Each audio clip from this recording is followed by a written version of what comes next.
Ford just announced that the company would be splitting itself up internally into two auto businesses, one making combustion engines called Ford Blue, and the other focusing on electric vehicles called Ford Model E. The purpose of the move seems to be currently focused at creating shareholder value and getting some better attention for Ford's EV business. Companies such as Rivian or Lucid have market caps in the $40 billion range, while Ford is valued at just around $70 billion, despite selling not only millions more in total vehicle sales compared to the hundreds sold by these other companies, but Ford even sold about 20,000 battery electric vehicles last year, still far more than both Rivian and Lucid combined. However, investors fear the cost of disassembling the ICE business, which is currently the company's main source of cash flow. It was rumored that Jim Farley originally wanted to separate the company's ICE business away from the battery electric business and spin out EVs as a separate company altogether, but the Ford family prevented this from happening. Ford has been struggling to make a move like this for some time. Even completely splitting the company into two separate companies would have been strange in terms of branding. An electric F-150 and an ICE F-150 are essentially the same vehicle, and so there must be at least some synergies of keeping them together, with, for example, building the body and also mass manufacturing. On the other hand, Ford is still in a pickle, as an internal splitting of the companies still keeps the declining ICE business as part of Ford, and so the electric vehicle business won't shine until it becomes larger than the internal combustion engine side of things. That said, this could be a first step in the process of eventually separating the two entities completely. For now, the cash cow ICE business will need to fund the electric business, which is hemorrhaging cash. Electric vehicles represent about 2% of Ford's overall business, and so this isn't exactly a split down the middle. There's also the question of where hybrid vehicles fit into this new structure. There are some advantages, however, of allowing the electric vehicle business to make its own decisions without being tied to the rest of the company. This could mean new designs built from the ground up. Ford is also trying to change the business model around dealerships by shifting towards a dealership light type model to get closer to what Tesla is doing, where fewer cars sit on dealership lots. They're planning to have dealers opt in to have a reworked customer experience and transparent pricing, which at least recognizes that current dealerships don't have transparent pricing. Ford is a company that believes their foundational strengths are their nameplates, which is related to brands, their leading positions, which is potentially also their brands, and Ford Credit. This is a really weird set of advantages that Ford believes they have. Normally, some sort of advantage or core competency gives rise to strong brands or a leadership position. Let's examine Ford Blue for starters, where Ford says in their announcement, after listing a bunch of their ICE vehicles, such as the Bronco, Ranger, F-150, etc., they say that these cars aren't going anywhere. And then Jim Farley emphasizes this by stating that Ford is going to invest in internal combustion engines. Now, Ford stock was up about 8% today on this reorganization news, but to hear that Ford will continue investing in the combustion engine while other automakers from around the world, Hyundai for example, are shutting down their ICE engine development.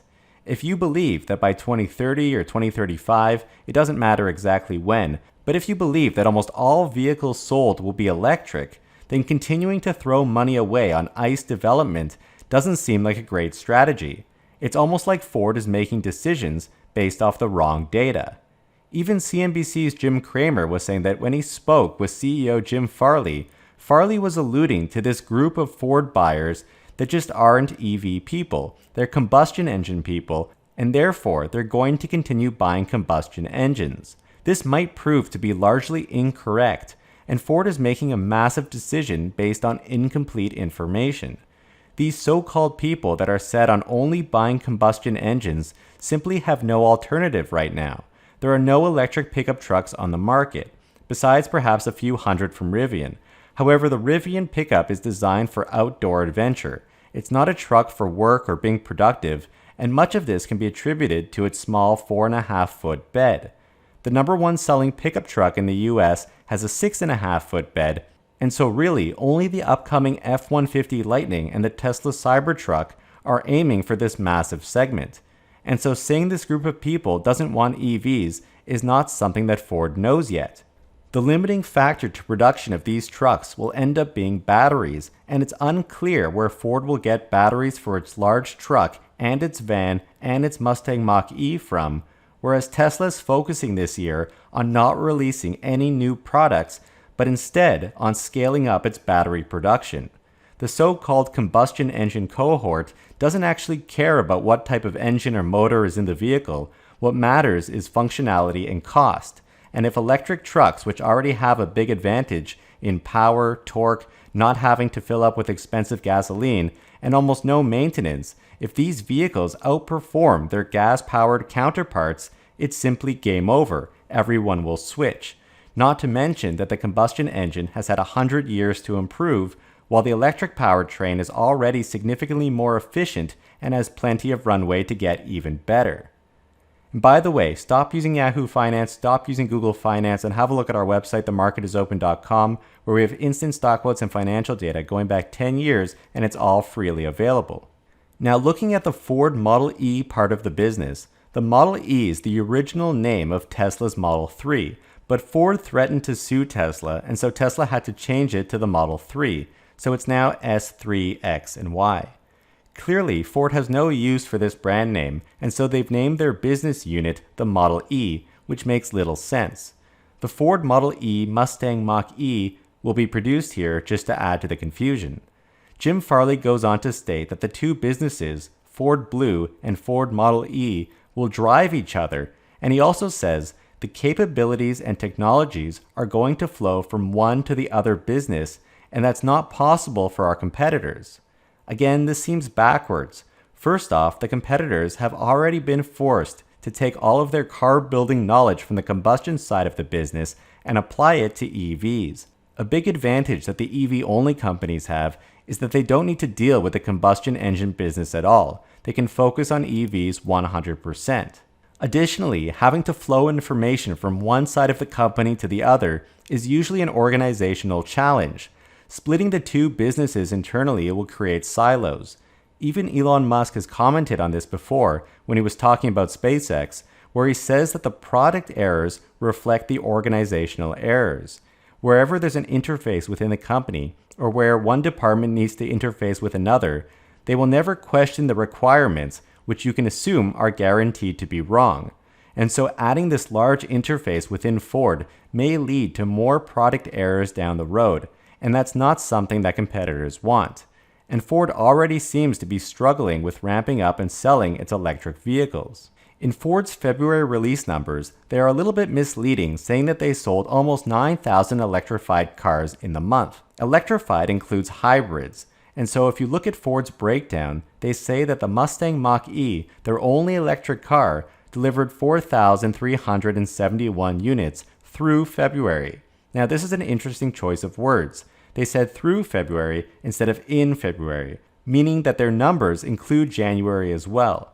After doing more digging, we can see that they only sold about 2,000 units in February, a 46% decline from last year. Now, it's possible that they're shipping these vehicles to other countries since their production is actually a bit higher, still declining by about 1,300 units between January and February. This, combined with the drop in sales, could just be a blip in February, or it may suggest that these vehicles aren't selling that well. Now, CNBC's Jim Cramer calls this move to split the company the destroyed Tesla plan. However, it seems to show Tesla's strength in mindshare, how you can't have a conversation about EVs without talking about Tesla. There also isn't a lot of substance with this plan, where Ford splitting itself up suddenly creates a Tesla killer, but in reality, nothing has actually happened. In fact, it's beginning to show the massive detriments coming from the combustion side of the business and the dealership model, which are beginning to affect Ford overall, and Ford is desperately trying to get rid of these entities, which they can't seem to do. Now, Jim Cramer moves on and says, remember, Tesla produced 330,000 cars, and Farley wants to do 2 million. Unfortunately, this sounds much better for Ford than it actually is. Tesla sold 308,000 cars in just the fourth quarter of last year. That's a run rate of over 1.2 million cars per year, not to mention that Tesla has 2 new factories coming online this year, or rather this month, doubling the size of the company, while at the same time expanding their California operations and their Shanghai factory. Ford's 2 million EV vehicle number is the target for 2026. That's about 4 or 5 years from now. Ford's ambitious goal is to achieve roughly a third of their current overall sales. The company is basically planning to downsize dramatically in 5 years. At the same time, Tesla won't be standing still. As tweeted by the President of the United States, Ford is planning to spend $11 billion over multiple years to create 11,000 jobs, and GM will be spending $7 billion. Elon Musk replied, saying that Tesla will be spending more than double these two companies put together and will create 50,000 jobs. Yet somehow Jim Farley believes that they will overtake Tesla in 5 years. Funny enough, Jim Cramer says on CNBC that he would take Farley over Musk in 2026. It's not entirely clear what that means, but given that Cramer conflated incorrect Tesla numbers from last quarter with ambitious Ford goals for 5 years from now, it's likely that he's going to be wrong on this one. A lot can change in 5 years, and Tesla's goals are far more ambitious than Ford's. Tesla's goal is to accelerate the advent of sustainable energy as fast as possible, whereas Ford's goal is to create shareholder value. Surprisingly, Jim Cramer goes on to say that he's glad Farley didn't do that financial engineering thing that the hedge funds wanted him to do. Now, I honestly can't tell if he's being sarcastic or not. Nothing about the company changed except for adding more management divisions. The entire purpose of this move was to try and unlock value by creating more ambition, which is great, but now we need to see Ford actually execute and hit their 5-year targets, which are very far out. Cramer then makes note that Farley's making money on everything. Farley will not make something that he doesn't make money on. Again, Jim Cramer must be joking here. Ford's entire electric vehicle business literally has done nothing but lose money for the company. They've invested billions upon billions of dollars into the business, and they sold about 20,000 EVs last year, which at best would be just over $1 billion in revenue. Even Tesla lost money for the first umpteen years of its history before proving that they can be enormously profitable. However, Ford is still at the early stages and is impatiently trying to get to profitability as frustrated shareholders applaud their constant restructuring. But for now, every EV sold loses money for Ford and will continue to do so until Ford Model E has enough volume to sustain itself. In the meantime, the falling ICE business will hopefully be able to support the new EV incubator before the world transitions to fully electric. So do you think that this move to split the company internally will create more value for Ford, or will it add more bureaucracy for the company to deal with? And let me know in the comments if you think Ford will be able to surpass Tesla at anything in 2026. Please hit the like button and subscribe. We would really appreciate that. And a huge shout out to all of our patrons that help to support our channel. Your support helps us to continue to make great content. Thank you guys so much for watching.